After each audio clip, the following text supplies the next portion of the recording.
Hello! Great to see you again in another speculative analysis video.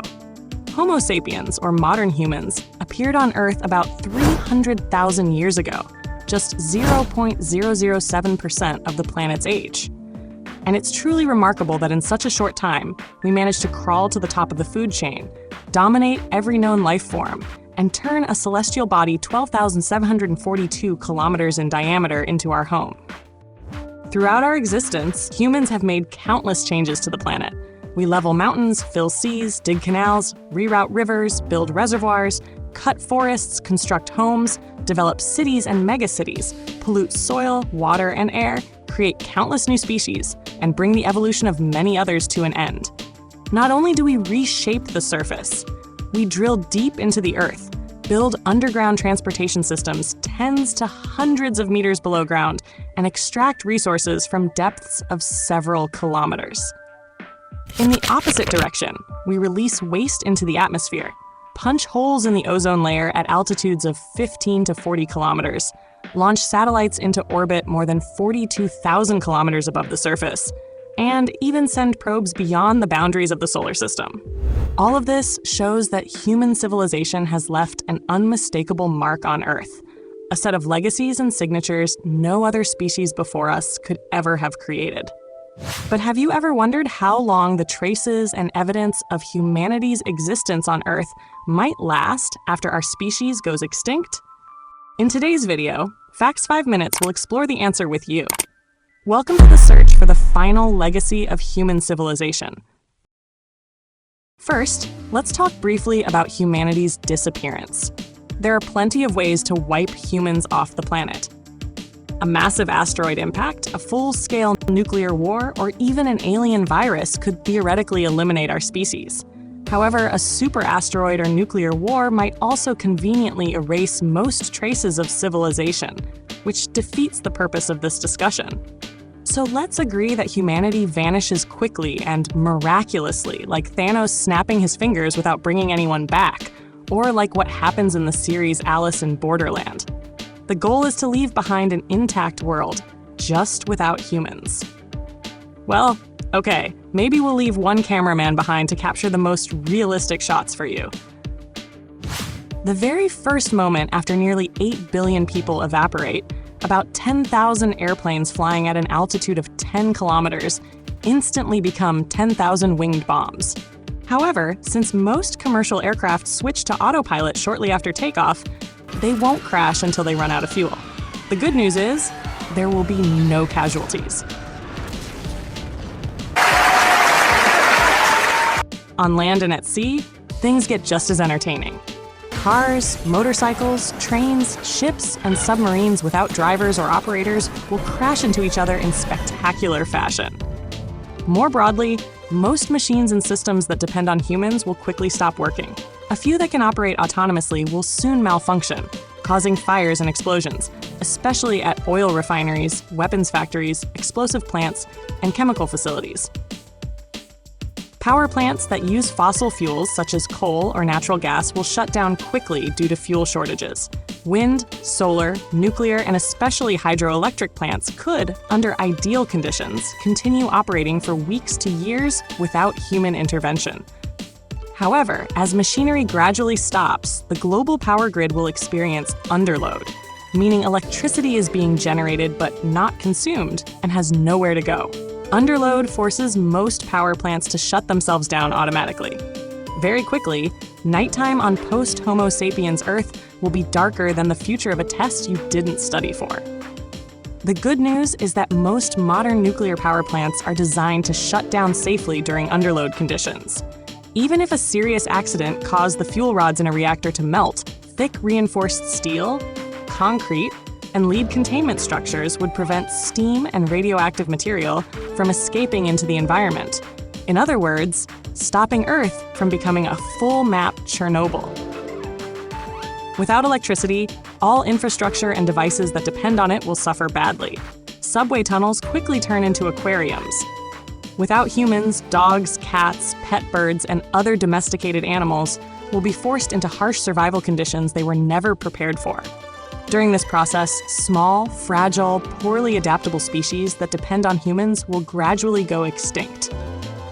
Just days after humans vanish, meat, fish, vegetables, and fresh foods begin to rot, unintentionally feeding booming populations of flies, mosquitoes, cockroaches, and rats. A few months later, the environment gradually becomes cleaner.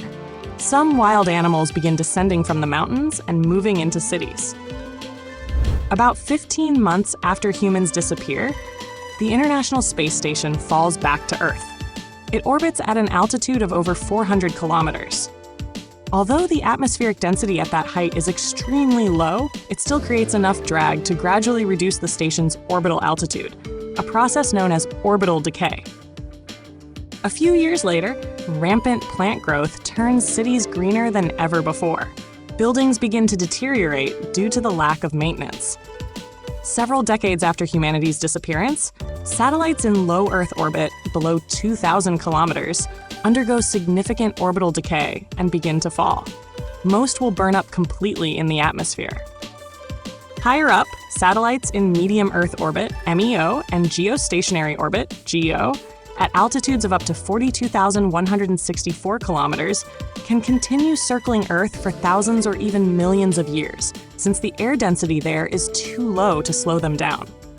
However, irregularities in Earth's gravitational field, along with gravitational perturbations from the Moon and Sun, will eventually destabilize their orbits.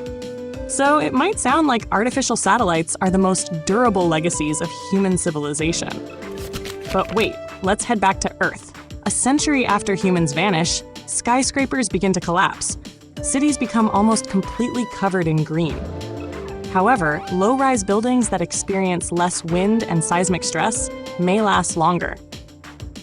Still, moisture, rainwater, and uncontrolled vegetation growth, especially climbing plants, will corrode steel reinforcement and weaken load-bearing columns and beams, causing structures to collapse after a few hundred years.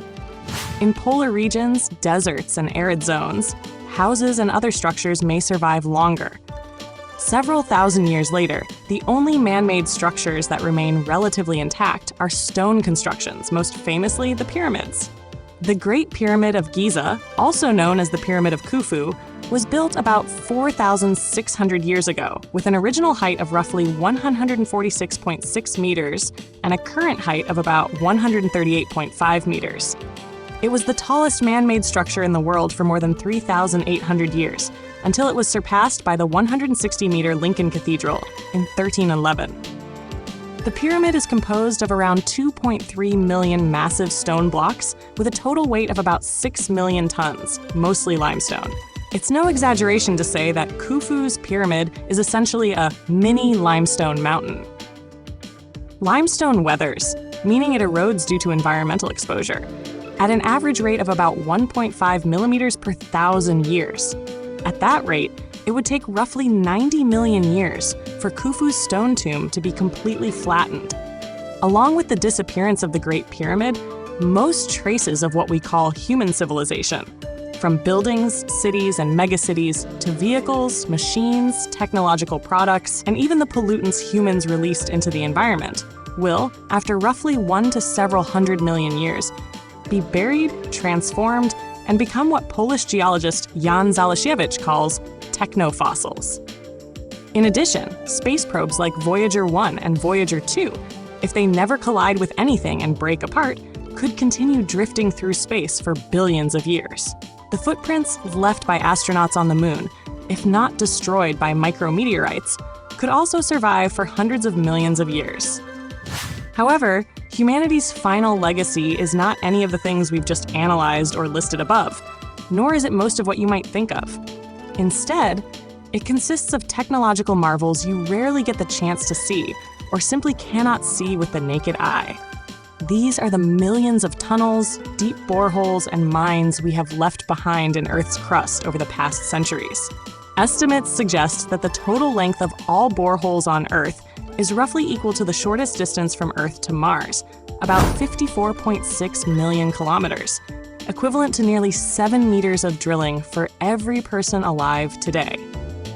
Based on how stratigraphers used burrows made by prehistoric organisms to identify the start of the Cambrian period 500 million years ago, Jan Zalajovic argues that the deepest boreholes, such as the Kola superdeep borehole, 12.2 kilometers deep, or the world's longest oil well, Z44 Shavo, 12,376 meters long, could survive alongside Earth for billions of years and become extraordinarily fascinating discoveries for future paleontologists, serving as evidence of a highly advanced civilization that existed a very, very long time before them.